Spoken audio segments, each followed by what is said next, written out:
never said I oppose fracking. Show the tape. Put it on your website. Put it on the website.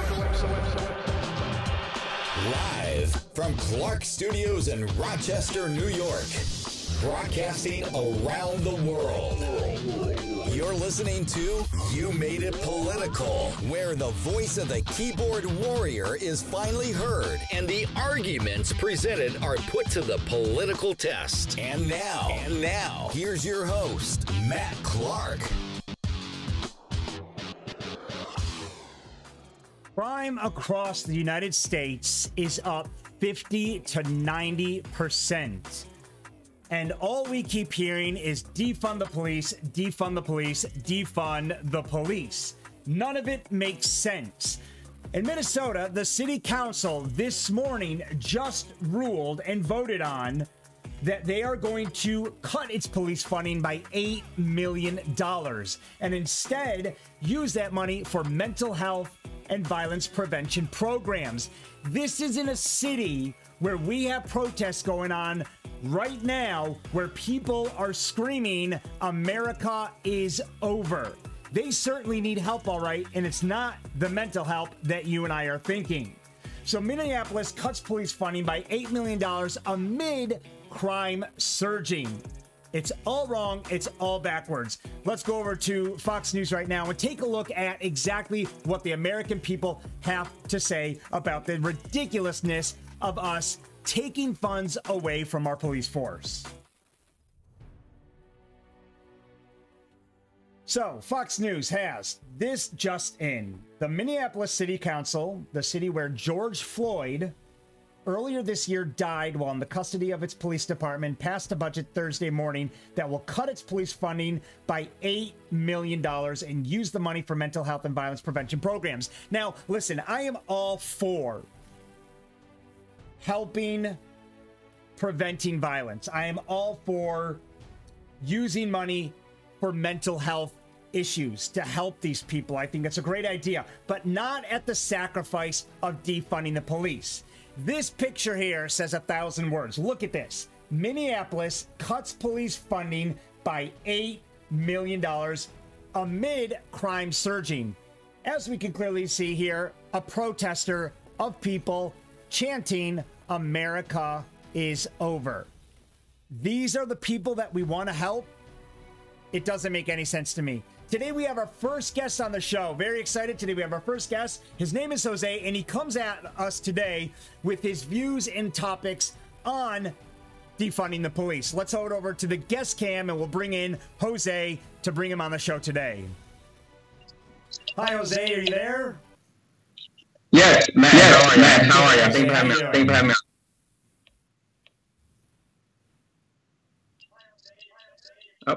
Oh, I think we're having a little lag here.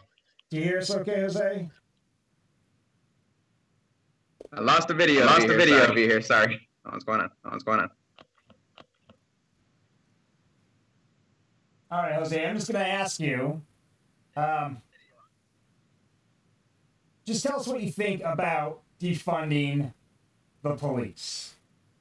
Let's see here. We're having some technical difficulties. We'll get Jose back on in a second. Jose, can you hear me okay? Can you hear me?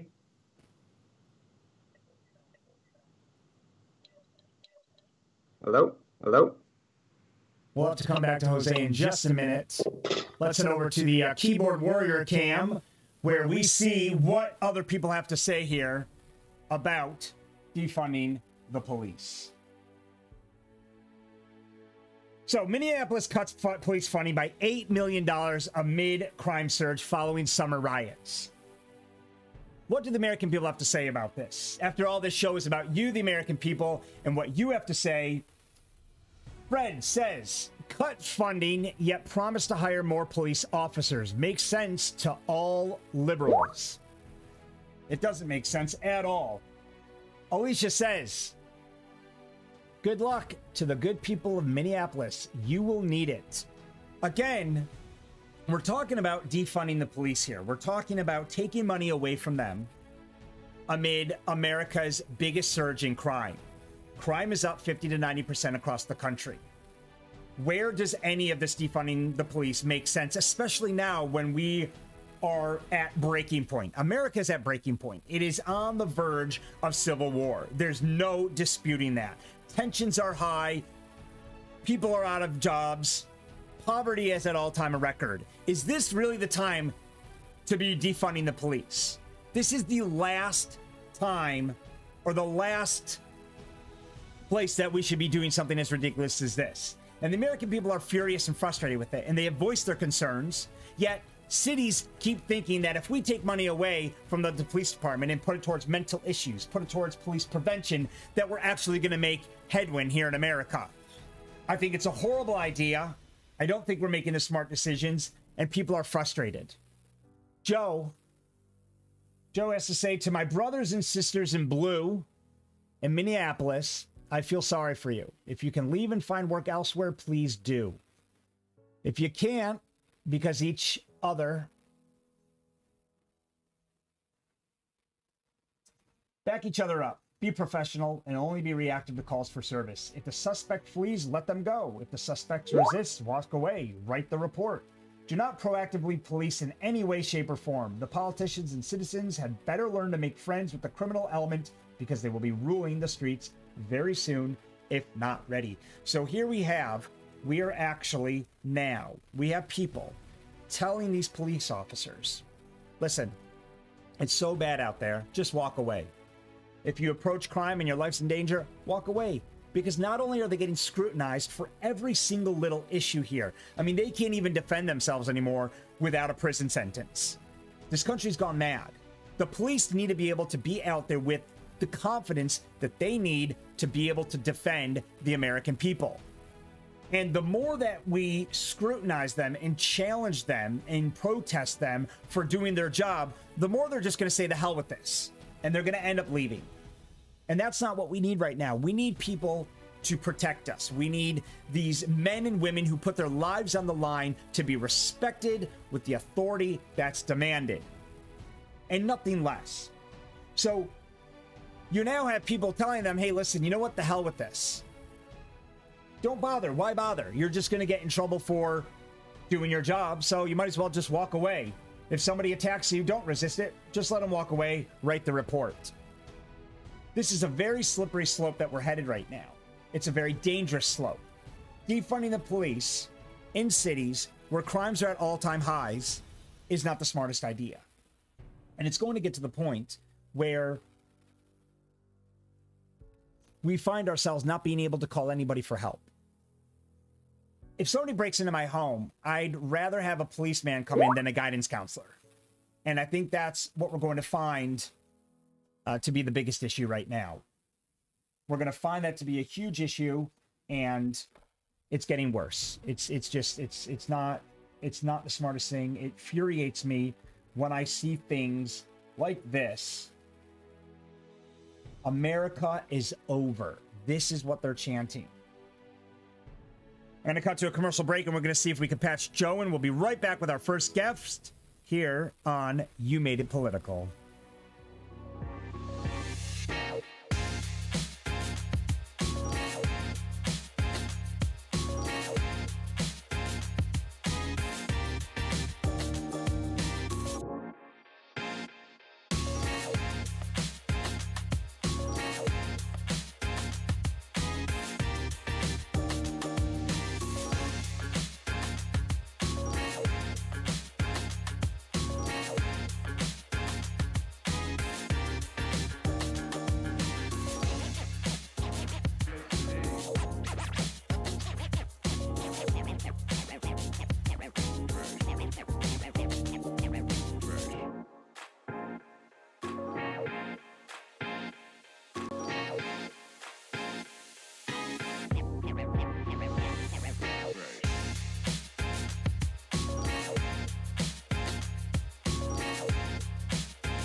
Welcome back to You Made It Political, where the voice of the keyboard warrior is finally heard, and the arguments presented are put to the political test. And now, here's your host, Matt Clark. Welcome back to the show, everybody. You're watching a live episode of You Made It Political. Today we're talking defunding the police, and we have Jose today with us live on set or on virtual set to talk about his views and why we think defunding the police is a horrible idea and why it's a very slippery slope. What's going on in America right now? Hi, Jose. Welcome to the show. How are you? Matt, thank you very much. Matt, thank you very much for having me. Thanks. So listen, let's start with your views and opinions. You're very vocal. You love to talk politics. What do you think about this whole defunding the police situation? You're breaking out again, but I did get that question. Well, people need to understand is where everybody comes from. What is their own background? Why do they believe what they believe? What they believe? And for me, with my stepfather, being a retired Rochester City police officer, to me, defunding police is spitting in his face. All the years that he put in service, he's retired 20-something years, and that's spit to his face and his fellow brothers and sisters in arms on our streets every day who are defending our lives, putting their lives on the line for us. We shouldn't be defunding them. We should be adding funds and adding additional services. Do you think is he still working? Is he still out there, or did you say he's retired? No, yeah, he's retired currently. He's out in the backyard helping with the plants and flowers with my mom. So what does he think about the rest of it? I mean, he must still have contact with other police officers. What's the general vibe amongst the department right now? Are these guys scared about doing their job after being scrutinized so severely? What's the general consensus and their feelings about this whole thing? Imagine every single day, every single thing that you do is scrutinized by a public that absolutely no insight what you have to deal with on an everyday basis. If you were to go to the streets of Rochester at 2 o'clock, 4 o'clock in the morning, and have to deal with those phone calls of what's happening in the neighborhoods, what's happening, the violence, I think you would have a different view on what our police officers do every day. So yeah, they're feeling deflated. They're feeling as if everything they do is scrutinized, and they can't do anything without having to then go to defend themselves. And that's the last thing they want to do. I'm going to read you a statement by somebody who's also a police officer. He said, "To my brothers and sisters in blue in Minneapolis, I feel sorry for you. If you can leave and find work elsewhere, please do so. If you can't because you're too far into your career, please be safe. Back each other up, be professional, and only be reactive to calls for service." So this is what he's saying. Only be reactive to calls for service. If the suspect flees, let them go. If the suspect resists, walk away, write the report. Do you think this is what most police officers feel like right now? Are they that discouraged and beat up the whole thing that they might almost take an approach of just walk away instead of putting your life at danger or risk being arrested yourself? Oh yeah, absolutely. Can you imagine that every single time you go to arrest somebody, you hear them saying, "Oh, I can't breathe," or "My arm is hurting," or "This, that, and the other, you're being too forceful." At a certain point, I think most educated people can see that those who are going to do bad know that they can get away with all of the complete upheaval of lawlessness in our city, and they're getting away with it. And they're getting away with it because they know they can. Because if they were to get caught and they were to get arrested, they can open up the doors of whatever they're going to sue the city for. It's a great point, and I think that we're going to find that a lot of police officers are going to actually leave the force because of this. They are scared of going to jail. We saw it already. We're seeing it already. The entire everything started going down. When the upper echelon of RPD was 8 of them just up and gone. They said we're not going to deal with this. Do you think our government officials are hearing this message? What do you think is going through their minds right now when they see this mass exodus of law enforcement? I would hate to speak for anybody else. I would think it's very tough for certain individuals who are up for re-election in 2021 to be able to speak out about how they truly feel. I think in the political world, a lot of people are not like me. I'm very outspoken. I'm very, I'm out there. Everybody knows exactly what they're getting with Jose Pio. But everyone else who's been in politics for so long know that the best way to get reelected is to not speak up your mind, not give a true answer about how you feel about certain things. I like to take things so I don't want to speak for them. But I would assume that with a re-election coming up, it would best serve them to just quiet about how they truly feel. What do you think about taking money away from the police and put it towards police prevention? Do you think this is a reasonable argument or a reasonable situation, or do you think we're setting ourselves up for law enforcement failure? I don't think it really makes sense. To me, I would want to give more funding so that they can utilize technology more. So they don't have to answer as many calls as they are now. When it comes to mental health, let's fund our police officers to take those classes so that they can go out because let's be honest. We're sitting here saying that we need to send a therapist to the door. Someone that's going crazy and wielding a knife or wielding a gun. We've seen what happened when we have a police officer go to the door. They've been cut up. They've been cut up. They've had missing eyes now. It's a terrible thing what's happening in our world with mental health. But we need the support of our police with our mental health. It should be a combination effort. That's a really good point that you make. Is a therapist really going to be qualified and equipped to handle a potentially fatal situation? They show up to a guy waving a knife. Are we going to really be able to safely talk him out of harming himself or other people? Is a therapist really equipped to do that? And I think it's a great point you make. I think it's a wonderful idea of actually not defunding the police, but put that $8 million towards more police training on mental health issues. I'm sorry, you broke out there. I couldn't hear anything. I'm not sure if you still hear me, but I was saying. Oh, you're back out here. You're back out. I was just saying, I think it's a great point that you made that instead of defunding the police and putting it towards other areas, maybe we should give that $8 million to further training the police on these mental health crisis issues. I think it's a great point. I'm sorry, I didn't hear any of that. So if you can hear me, I can't hear you. I don't know what's happening. I think we're in the same spot again here. Right. Sorry. Well, listen, Jose, I really appreciate you coming on anyway today. Thank you so much. Now I can hear you. I was just saying you made great points today. I appreciate you coming on the show today. Thank you very much. I know we had a few technical issues, but I appreciate you bearing with me here. All great points. Thanks again, Jose. And you have a great rest of the day, all right? Thank you for having me. Thank you.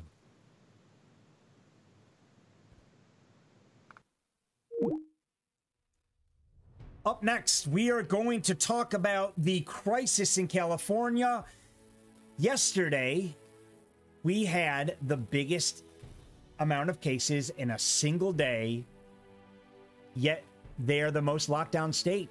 Is lockdowns really working? I don't think so. New York, California, the most strictest lockdowns in America, yet cases are surging. We'll be right back after this commercial break.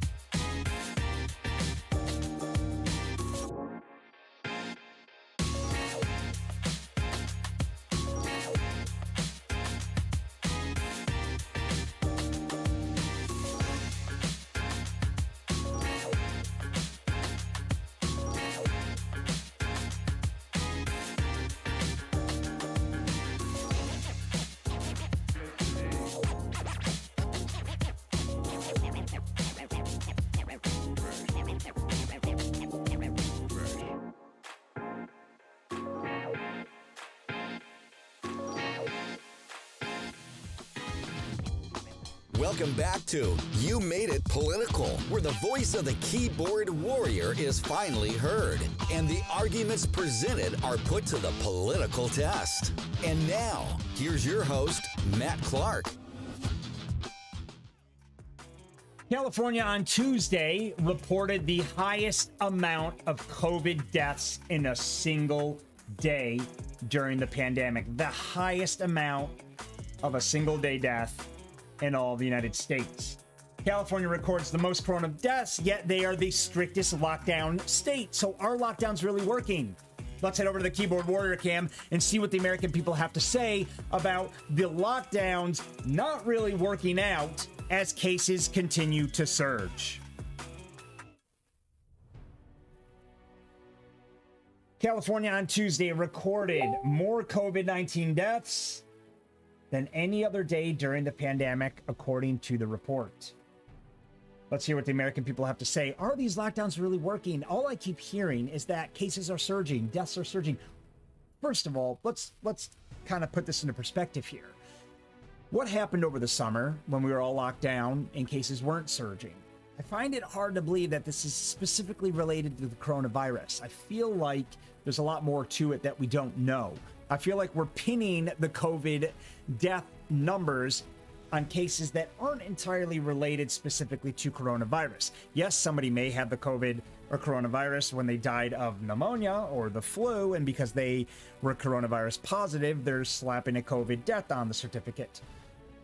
But are these people all really dying because from COVID because they weren't this summer, and now all of a sudden we enter the flu season and the numbers spike even during lockdown? Let's hear what the American people have to say here about cases continuing to spike even though these states are being locked down.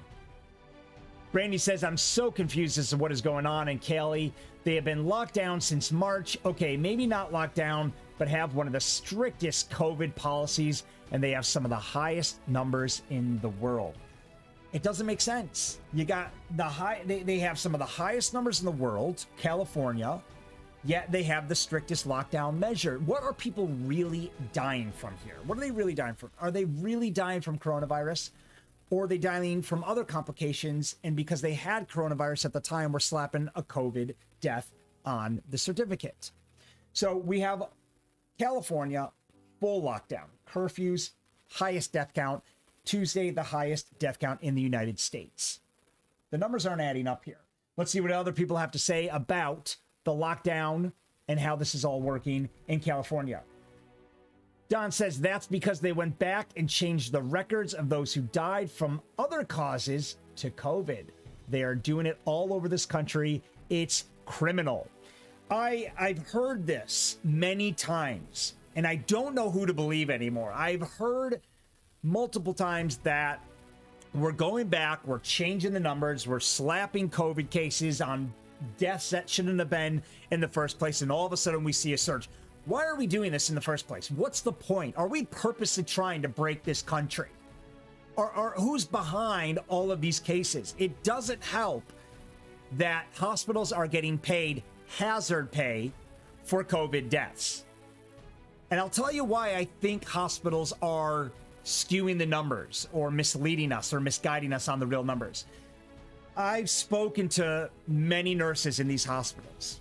One of the largest hospitals in Rochester, where I'm from, lost $70 million in just 2 weeks back in the height of the pandemic because they were dead. They were so dead. There was nobody there. It was a ghost town. They lost $70 million. So I don't blame them for wanting to try to recoup as much money as they possibly can. And one of the ways they can do that is throw a COVID death on as many certificates as they possibly could think of. That way, at least they're going to get this COVID bonus pay per death. But the problem lies in the fact that we are skewing these numbers. We're misleading the American people. If the virus and the pandemic is that serious, then fine. It's serious. If it's not, let's stop pretending it is. Let's stop throwing COVID deaths on every single person who dies from other diseases. And yes, you can argue the fact that, well, maybe somebody who had pneumonia would have been able to survive it without COVID. Okay, fine. That's a fair argument. But the fact of the matter is that he still had pneumonia. I feel like COVID, to many of the elderly and the immune compromised, is the nail in the coffin to something they were going to die from anyway. We have a lot of cases that have pre-cancer. They're not doing too well. We have a lot of cases in their 70s, 80s, 90s where they caught the flu and COVID was the nail in the coffin. But the fact of the matter is that a lot of these people, I feel like, we're going to die anyway. And it's very sad and it's unfortunate. People do die. That's what happens. But we're misleading the American people on the fact that COVID is what really killed them, and it's absolutely not. I think we're scamming the system almost, where the media wants to keep pushing this narrative because it's in their best interest to keep their ratings up. I mean, the media sells fear. That's what they do. The fear mongering across these developed countries is what sells. And this is why you don't have the ongoing and overdone coronavirus situation in countries like China or Southeast Asia or other parts of the emerging markets world, because they don't let the media dictate the direction their country heads. The media doesn't call the shots, and the government is very quickly to say, enough, stop scaring these people. We don't need you dragging this on any longer. So case closed, and they dismiss it. So I think that's the difference you have here between emerging markets and developed countries where the media actually runs the show. So it's very frustrating. So I think there's a collaboration here between the media and the hospitals. The hospitals are jacking up the numbers because they need that COVID pay, because they are hurting. They are hurting tremendously. And the media needs the ratings. So it's a very dangerous mix here of keeping the pandemic going. We're locking down people. We're ruining their lives. They aren't able to earn a paycheck.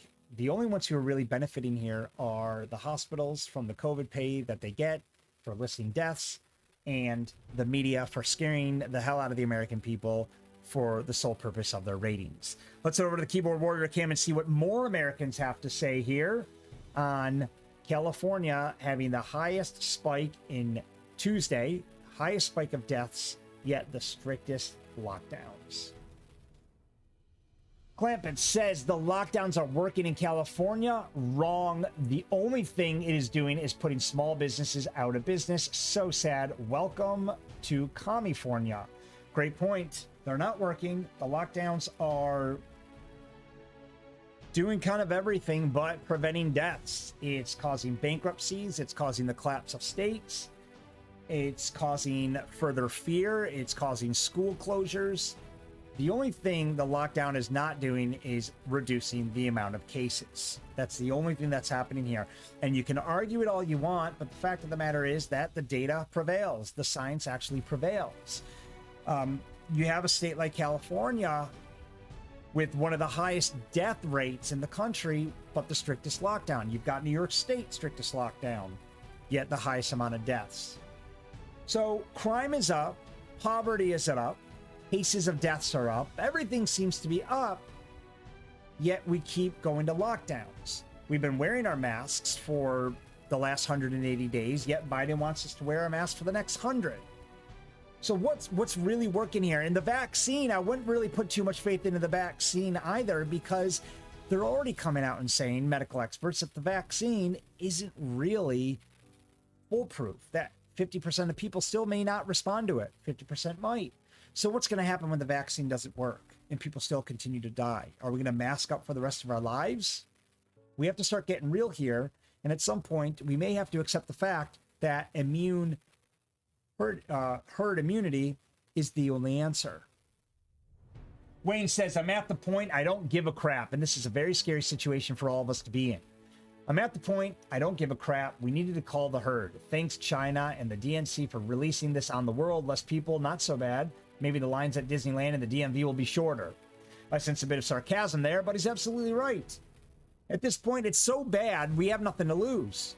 We've all been locked down so badly that people are losing their jobs. People are losing their lives. People are committing suicide at record paces. So when does it get to the point where we have to say, you know what, enough's enough. Let's just get back out there. Let's just deal with this thing head on. Take off the masks. Forget the vaccination if it doesn't work. Let's just get this through. Let's get it through as many people as possible. Unfortunately, people are going to die. That's what happened in the influenza pandemic back in the early 1900s. 50 million people, by the way, died of the flu pandemic. 50 million in 2 years. So when I hear people say this is nothing like the flu, I can't help but to laugh and say, you're right. The flu was 50 times worse. Absolutely worse. 50 million people in 2 years, and we think coronavirus is an issue. There's been, what, 1 million people who died of coronavirus. This is nothing like influenza. Not even close. So people don't care at this point. They're getting sick of it, and they want to get on with their lives. John makes a good point. Is anyone dying from anything else or just COVID-19? Asking for a friend. I wish I had it. I wish I had this chart, but I saw it somewhere on social media, and it listed how many deaths in the United States every single year. 2015, 16, 17, 18, 19, 20. Deaths are actually down. Total deaths, and I'll post it here on the page at some point. Total deaths are actually down from previous years. Total deaths in the United States. You'd think if there was such a pandemic that deaths would be way up. No, there's not. It's almost like the deaths are being replaced with COVID. So every single death in the country is now a COVID death, which are still, by the way, down from total deaths in the previous 4 years. So I can't help but to call this out and keep looking at the data and think this doesn't make sense. Deaths are down across the country from previous years, yet we claim there's a massive pandemic. I honestly think if there's a real pandemic, we wouldn't be talking about whether this is really a pandemic. Let's take a look at a couple more comments on the Keyboard Warrior Cam. Mike says, I just read yesterday how they think their lockdowns work, and they were one of the states with cases under control. Funny how the very day there is a contradicting story. So California is saying lockdowns work, yet 2 days ago on Tuesday, they have their highest rate of COVID fatalities ever since the pandemic started. The weatherman might have a better record of being right than the reporters nowadays. So it's very contradicting. It's very back and forth. We don't know who to trust or believe anymore. That's why this country is all over the place. There's such a divide. There's so many people at each other's throats. But we can't help but think that politicians are actually getting this thing wrong. I don't know how many times we're going to sit here and say, yeah, but people are dying. People are dying. Yeah, well, people are also committing suicide because they are sick of this and they can't take it. Emotionally and mentally, this is tearing this country apart. And I think that's a much bigger issue than the amount of deaths. Lockdowns and masks make the spread worse, says Kevin. Craig says, so lockdowns, restrictions, and insane social control doesn't seem to be any use. Noted. Meanwhile, in Florida and Sweden, not really winning the COVID case death rate in spite of less restrictions. Anyone paying attention? He's absolutely right. Sweden. We go back and look at Sweden. Well, first of all, let's take a look at California. 0.04% death rate. 0.04%. As of a few weeks ago, California, 18,299 deaths out of a population of 39.5 million people. 0.04% death rate, and we're locking it down. I just don't see the point. New York State, 33,700 deaths out of 19.5 million people. 0.17% death rate. 0.17%, the highest in the state and the country, yet the strictest lockdown measures. I don't know what these politicians have to prove. I don't know what they're trying to prove. Sweden, 10 million people, 6,400 deaths. They have had zero masks, zero lockdowns, zero everything. They have done nothing. And they have a lower death percentage than most of our states do. So I think the moral of the story is here. Lockdowns aren't working. California's cases continue to surge. And I think we're going to see that more and more even when we do have a vaccine. I think we're going to see that more people are going to continue to die, especially throughout the winter. Yes, the hospitals are overwhelmed. They're overworked. I think that's something that the hospitals need to figure out. I don't think this is an issue that the American people have to suffer over. I think it's a much separate issue. I think hospitals need to get their act together. I think we pay an insane amount of money for healthcare for them to not have their act together. And I think the real pandemic here is not the amount of COVID cases, but the fact that our healthcare system can't keep up. And I think they need to address that internally rather than making the entire country suffer for their lack of proactivity when it comes to pandemics. Thank you guys so much for watching the show today. If you want to be a guest on the show, we'll try to make it a little bit better than this one. I know we had a lot of technical difficulties earlier, but email guests@youmadeitpolitical.com. Thank you so much for tuning in. You guys have a great rest of the day. We will see you tomorrow morning at 10 a.m. Remember, we're live every day at 10 a.m. Tell your friends, share the news. This is one of the hottest, controversial, conservative news-based sites out there right now on social media. So let everybody know. We'd love for you guys to join the debate. You have a great rest of the day. We'll see you tomorrow at 10 a.m. Thanks for listening to